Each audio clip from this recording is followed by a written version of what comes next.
30 minutos. Gloria al nombre del Señor. Bien, hoy en La Verdad en 30 minutos estamos haciendo una serie. La serie se llama La Mentira del Diezmo.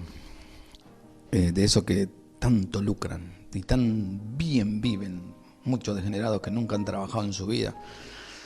De ignorantes que no quieren saber la verdad. Pero estamos para predicársela, le guste o no le guste. Hemos hablado, de acuerdo, sé que hemos hablado de Abraham, ¿no? Que Abraham jamás diezmó de su dinero, nunca fue, simplemente fue de lo que robó, se lo dio a un tal Melquisedec, y antes de eso él ya era millonario, ya era rico, no le hizo falta hacer eso. Y lo hizo por única vez. Y que también Abraham dio el 90% de lo que le quedó de todo lo que había agarrado del botín de guerra que había logrado traer, el 90% se lo dio al rey de los sodomitas. Se lo dio, ¿por qué no predican solo el 90% que le dio al rey de Sodoma? ¿Por qué? Porque el rey de Sodoma no se lo quieren dar. Qué vergüenza, ¿no? Y después hablamos de Jacob, del mentiroso, engañador, tramposo, delincuente de Jacob, que ya el nombre de él era engañador, que había querido extorsionar a Dios diciéndole: si tú me bendices, si tú me das esto, si tú me das el otro, yo te daré el diezmo de todo lo que me des. Y la pregunta era: ¿a quién diezmó? ¿A quién? A nadie, si Dios nunca lo tuvo en cuenta. Y la riqueza que él traía cuando volvía de su suegro Labán rumbo a su hogar nuevamente, no se la hizo honestamente tampoco. Se la hizo engañando, haciendo trampa, que es lo que hacen muchos ministros hoy en día. Dicen: ay, cómo Dios me bendice. Y es mentira, Dios no te bendice, por eso sacan la plata a tu prójimo y por eso estás viviendo. Ahora bien, ahora vamos a hablar de algo extraordinario. Si de verdad eso fue una imposición, si de verdad eso era la voluntad de Dios, entonces tenemos aquí a alguien que podía demostrarnos que todo el poder que tenía podía haberlo impuesto y boca cerrada a todo el mundo. Sin embargo, veremos si lo hizo o no lo hizo, y es José. José era gobernador de Egipto. Como hemos demostrado en los capítulos pasados, son muchos los modernos predicadores del medio eclesial evangélico que apoyan y exigen el diezmo, alegando que los patriarcas como Abraham o Jacob diezmaban. Lo cual hemos demostrado que en realidad lo que hicieron esos patriarcas es imposible aplicar a los cristianos que viven el nuevo pacto de la gracia. Ahora vamos a hablar de una situación en la cual, de haber existido alguna ley del diezmo para alcanzar el favor de Dios entre los patriarcas que hicieron antes de llegar a Moisés y la ley, sin ninguna duda que hubiese implementado este recurso para alcanzar las bendiciones del Dios del cielo. Mire, si una oportunidad concluyente de Dios para mostrarnos que estaba interesado en que su pueblo le entregara el 10% de sus ingresos brutos, como si esto fuera necesario para Dios poder bendecir a su pueblo, José, hijo de Jacob, tuvo una ocasión perfecta de dejarlo absolutamente claro. Joseph, ese que lamentablemente sus hermanos no querían, porque era diferente. Ese que vendieron a los egipcios. Ese que la mujer de Potifar quería a toda costa que se acostara con ella y no lo logró y lo mandó a la cárcel. Y ese que salió de la cárcel y se convirtió en gobernador. Dice así: cuando llegaron los 7 años de hambre sobre la tierra y estando José como gobernador de Egipto, la sequía arrasaba con todo y el hambre se agudizó. José vendió grano a los que vivían en Egipto y Canaán hasta que José recaudó todo el dinero que se halló en la tierra de Egipto y en la tierra de Canaán. El hambre continuó. Los egipcios entonces vendieron todos sus ganados a José a cambio de comida. Luego José compró sus tierras y luego compró sus mismos cuerpos a cambio de alimento. Mira hasta qué punto se venden la persona por alimento. Voy a estar reteniendo eso porque es un problema que se viene entre los 4 jinetes del Apocalipsis que se pasean por la tierra. A esta altura, el faraón, gracias a la administración de José, poseyó todo Egipto, exceptuando la tierra de los sacerdotes. José tuvo en ese momento de la historia una oportunidad perfecta para crear un sistema económico perfecto. A lo cual preguntamos: ¿qué hizo José? ¿Acaso instituyó el diezmo? Después de todo, si el diezmar hubiera sido un mandato de Dios en el sistema patriarcal para poder prosperar de manera milagrosa, aquí José tuvo la oportunidad perfecta para establecer el sistema en todo Egipto. Después de todo, sus descendientes iban a pasar los próximos siglos en Egipto. Si José hubiese pensado como los predicadores actuales, hubiera dicho que Dios bendecía a su pueblo solamente cuando su pueblo diezmara de su sueldo. y hubiera obligado por la ley a todos a diezmar para que Dios se viera obligado a reducir los 7 años de hambre. José pudo crear el ambiente en el que Dios los bendijera y los maldijera. Pero definitivamente José nunca estableció el diezmo ni en el pueblo de Israel y mucho menos en el pueblo de Egipto. José, primero de todo, no devolvió al pueblo egipcio sus posesiones. Por tanto, el capitalismo estaba descartado. Le dio semilla para que sembrara en la tierra que ahora pertenecía al faraón. Entonces, de la cosecha de la semilla dada por el gobierno, el 20% fue para el faraón como era su deseo. A los ciudadanos de Egipto se le permitió que se quedaran con el otro 80%. El pueblo permaneció sirviendo al faraón. Entonces José instituyó como la ley de la tierra de Egipto, hasta el día de hoy, que la quinta parte pertenece al faraón. Solamente la tierra de los sacerdotes no llegó a ser de faraón, Génesis 47:26. Se debe señalar aquí que no hay ni un indicio que la Biblia, que durante el tiempo de Israel pasó en Egipto, estuviera bajo un sistema diferente al que José estableció. Un 20% es un impuesto razonable y probablemente saludable para garantizar el funcionamiento del gobierno de aquel entonces. La mayoría de los países de esta época no están estructurados como los gobiernos de hoy. Los que enseñan el diezmo no nos dicen que no exista tal cosa como la separación entre la religión y el Estado de la época de la historia. Los reyes y faraones eran reconocidos frecuentemente como dioses. Esos reinos eran teocracia. Lo que el rey cobraba al pueblo podía usarse para cualquier cosa, desde construir caminos, pagar maestros, hacer guerra o edificar templos. Como dije, no había separación entre religión y Estado. Lo que José estableció, nos guste o no, era un sistema económico que prohíbe la propiedad privada de la tierra con un impuesto del 20% que se debía entregar al gobierno. No podemos olvidar que el Espíritu de Dios estaba en José. Por lo tanto, este relato de la historia de José deja claro que el diezmo no era parte de la vida de los patriarcas, ya que Abraham nunca enseñó tal cosa a su descendiente. Dice, por lo tanto, el pueblo de Israel, los cuales provenían de la simiente de Abraham y de Jacob, pasó casi cerca de 400 años habitando Egipto, pero nunca usaron un sistema de diezmo para supuestamente alcanzar las bendiciones de Dios, como suelen enseñar los falsos pastores y falsos apóstoles del sistema evangélico moderno, los cuales mienten al decir que el pueblo cristiano tiene que diezmar usando a Abraham y a Jacob de ejemplo, ya que, como hemos demostrado con los últimos 2 capítulos, ni Abraham ni Jacob tenían por costumbre hacerlo. Mucho menos la Biblia jamás registra por ninguna parte que los patriarcas que vivieron hasta la llegada de Moisés nunca usaron tal práctica.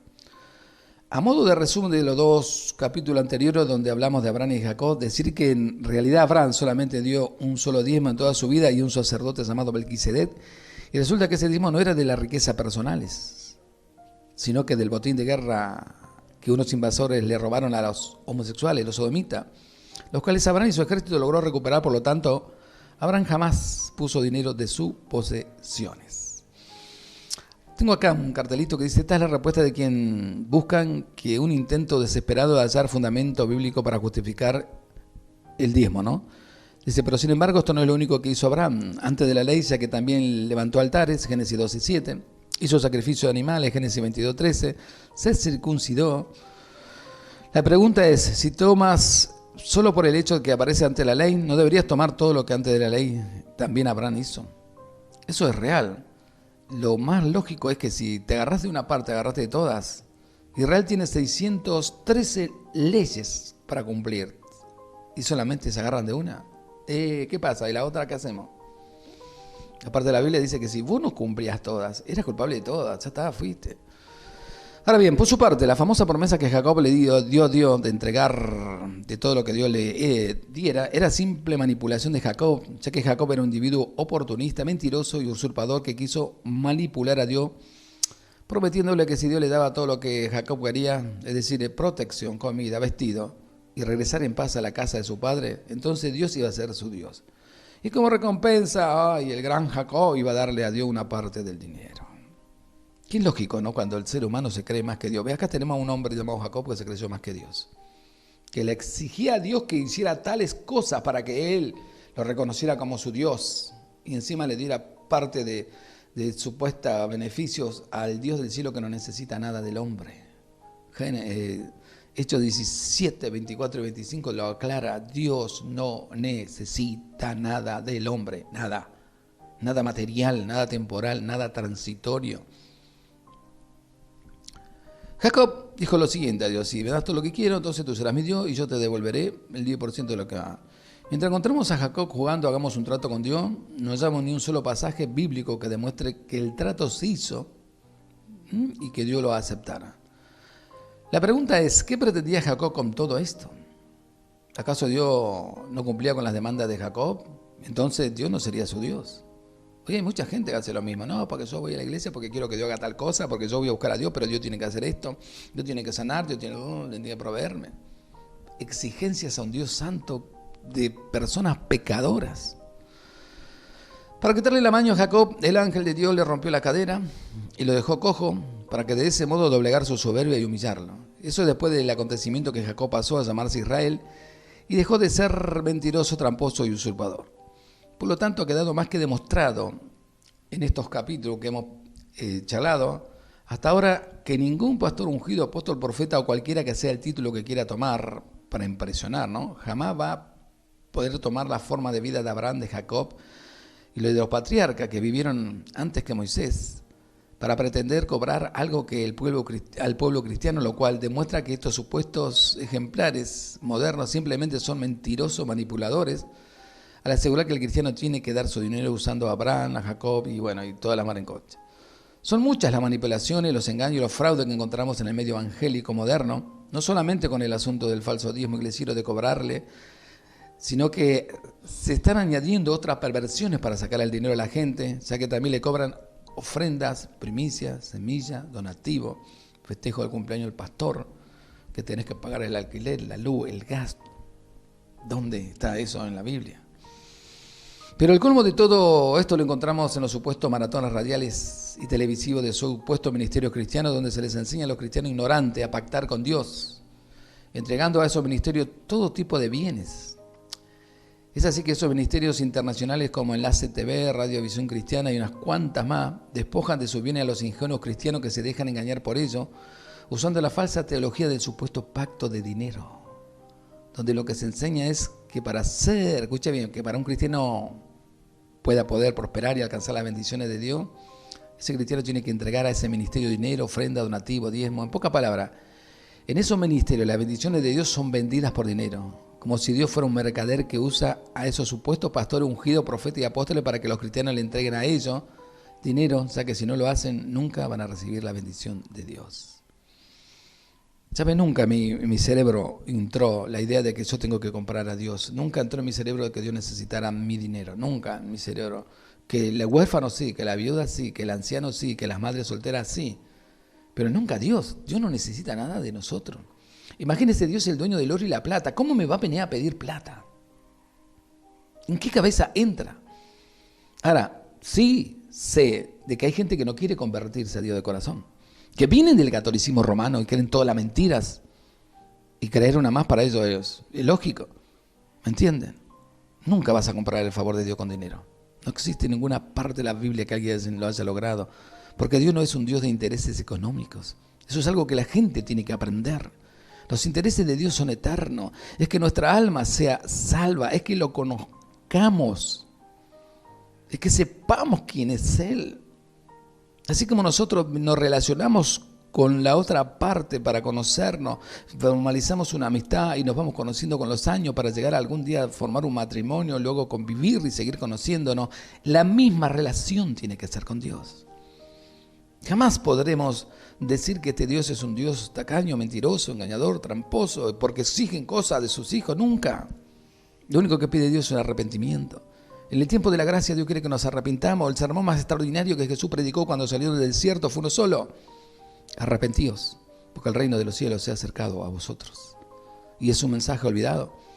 Y el arrepentimiento en la realidad de hoy no existe en los sermones. ¿Cómo el diablo logró engañarlos? ¿Cómo el diablo logró sacar la cruz del Calvario de las predicaciones, de la vida de las personas? ¿Cómo logró sacar la victoria obtenida en ese lugar? Que allí Dios, a través de su Hijo, conquistó la muerte, y a través de conquistar la muerte, conquistó la salvación, la liberación, la sanidad. ¿Por qué dice Isaías que molido fue por nuestro pecado? ¿Por qué?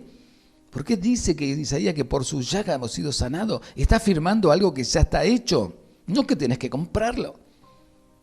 Ahora, ¿por qué se fueron para la mentalidad comercial? El diablo siempre los va a llevar. Tenemos un evangelio que no tiene nada que ver con Dios, pero tenemos gente por miles que siguen esa mentira y están siendo engañados.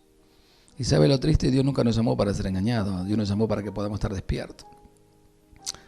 Le leo los miembros de la Junta Directiva de la Asociación de Enlace TV, todos los que roban.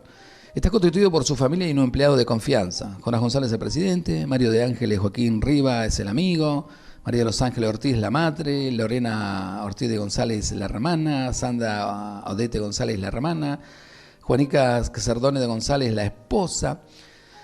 Mire, en el último maratón que hicieron recaudaron arriba de 15 millones de dólares. Todo eso está a nombre de Jonás González y su familia. Ellos son los dueños directos. Claro, es para Dios, para el Señor González. Eso es lo triste. Y dice la frase preferida de Jonás González: si tu hijo es un drogadicto, pacta; si tu marido te dejó, traigo tu pacto; si estás en bancarrota, trae tu pacto; si tiene una enfermedad, trae tu pacto; y si no tiene nada, trae tu pacto igual. Lo importante es que vos pactés, que él te robe la plata y que vos creas la mentira que él te dice. Esas son parte de las aberraciones que encontramos en el medio evangélico y otras instituciones supuestamente cristianas, donde todo se limita a cuánto dinero las personas puedan dar a esos pastores, profetas, ungidos, apóstoles, supuestamente para obtener la bendición de Dios. Esto ya había sido profetizado por el apóstol Pedro cuando dijo lo siguiente: en el pueblo judío hubo falsos profetas, y también entre ustedes habrá falso maestro, que encubiertamente introducirán sectas destructivas al extremo de negar al mismo Señor que los rescató. Porque acá está negando a Jesús. Ya el poder no es de Jesús, el poder es del dinero. Esto les traerá una pronta destrucción. Muchos lo seguirán en sus prácticas vergonzosas y por causa de ello se difamará el camino de la verdad. Ya muchos dicen: no, el evangelio es cualquier cosa, es una aberración, es pedir plata. No, los evangélicos no quiero saber nada. Llevados por la avaricia, estos maestros los explotarán a ustedes con palabras engañosas. Desde hace mucho tiempo su condenación está preparada y su destrucción los acecha, 2 de Pedro 2, 1 y 3. Es por esto que el apóstol Pablo ordena a los cristianos apartarse de todos estos engañadores que manipulan la doctrina bíblica. Leámoslo. Mas os ruego, hermanos, que os fijéis en los que causan divisiones y tropiezos en contra de la doctrina que vosotros habéis aprendido y que os apartáis de ello. Romanos 16, 17. El Nuevo Testamento, sobre todo en 1 y 2 de los Corintios y los ejemplos que encontramos en Hechos de los Apóstoles, solo enseña a los verdaderos cristianos a ofrendar con entera libertad, de acuerdo a cómo haya prosperado, no por imposición de ningún concilio o pastor, ya que Dios ama al dador alegre. Y esas ofrendas voluntarias no eran para mantener un templo de piedra ni para sostener a un grupo eclesiástico, todo lo contrario. Se usaba solo para suplir las necesidades de los santos, los cristianos que en este momento estaban pasándola por necesidades, como demostraremos más adelante. Qué extraordinario que fue eso. Usted lo lee como está escrito en la Biblia. La iglesia de Jerusalén estaba atravesando por un mal momento económico. Y el apóstol Pablo les pide a aquellos que podían cooperar, que apartaran algo cada semana para poder ayudar a sus hermanos que estaban en necesidades. No dijo Pablo: dale, juntemos plata, ¿viste? Y yo me llevo una parte y la otra parte se lo damos a eso. No, nunca. Pablo trabajaba con sus propias manos. Él mismo dice: ninguno de vosotros he sido gravoso. ¿Por qué no predican de Pablo mucho? Hace mucho que no escucho un mensaje de Pablo. A ninguno de vosotros he sido gravoso, sino que con mis propias manos, dice el apóstol Pablo, he trabajado. ¿Para qué? Primero para sostenerse él y después para hacerle de bendición a los demás. Usted fíjese que las veces que le van a predicar sobre la mentira de que tiene que poner dinero, van al Antiguo Testamento. O si no, agarran versículos y lo distorsionan del Nuevo, queriéndose creer que los escribas y fariseos que diezmaban la menta, en eneldo y el comino estaban diezmando y que hay que diezmar. Bueno, sabemos menta, eneldo y comino. ¿Cuál es el drama? Compremos esas 3 especies y vamos y los tiramos y ¿cuál? Pero nunca fue dinero. Si tú lees el Antiguo Testamento, nunca fue dinero. Siempre fue cosas que sembraban los judíos y los animales que criaban. Y era para unas personas específicas que se llamaban levitas, la tribu de Leví, que eran los únicos sacerdotes escogidos por Dios, que podían recibirlo en un solo lugar, que se llamaba el Templo de Jerusalén. Y cuando en el año 70 después de Cristo los romanos destruyeron todo y se perdió la genealogía de los levitas, se terminó todo. Jamás ningún judío volvió a diezmar. Nunca de los jamás. Si hay algunos por ahí, por internet, por YouTube, diciéndote que es judío y que diezma, es un mentiroso ladrón como todos los demás. Porque la Biblia específica. Ningún judío se va a salir de lo que Dios dice, porque ellos son muy estrictos y apegados a la palabra. Y están orando mucho para que cuando puedan reconstruir su tercer templo, puedan volver a reconstruir primero la genealogía de los levitas, que son los únicos que supuestamente van a poder ministrar de nuevo en el templo. Ellos no son como los llamados mentirosos evangélicos, que dicen, recibimos el diezmo porque esta es la iglesia de Israel espiritual y somos levitas espirituales. Qué condenación terrible que le va a ocurrir. Así que recuerde, José tuvo la gran oportunidad, siendo gobernador de Egipto, de poder imponer lo que él quería, porque tenía toda la autoridad y el faraón lo respaldaba. Y sin embargo nunca lo hizo. Y tampoco José le dijo al faraón cuando le contó los sueños, tampoco le dijo, mirá faraón, se vienen 7 años de hambre porque nos llamaste faraón. Nunca le dijo eso. Jamás. Dios, en su gran amor y su inmensa sabiduría, sabía que solamente José podía administrar en ese momento tan terrible la vida de los egipcios y de ser de bendición a muchos. Y lo puso en el lugar adecuado. Y sabe, lo preparó años. Volvemos a lo mismo. Muchos quieren ser ministros y servir a Dios y no tienen 2, 3 años y no saben nada de la Biblia, no estudian la Biblia, no conocen nada, solamente lo que le enseña su supuesto pastor, pero no son capaces por eso mismo de descubrir los tesoros de Dios. Sin embargo, José, Dios lo preparó años. Primero al lado de su padre, después lo preparó en Potifar cuando su hermano lo vendieron, y por último lo terminó de preparar y formar en la propia cárcel, porque de allí lo sacó y fue gobernador. Ser un verdadero cristiano para servir a Dios lleva años de preparación, no es de un día para el otro. Así que no te engañen. José, con todo el poder que tenía, jamás impuso la mentira del diezmo.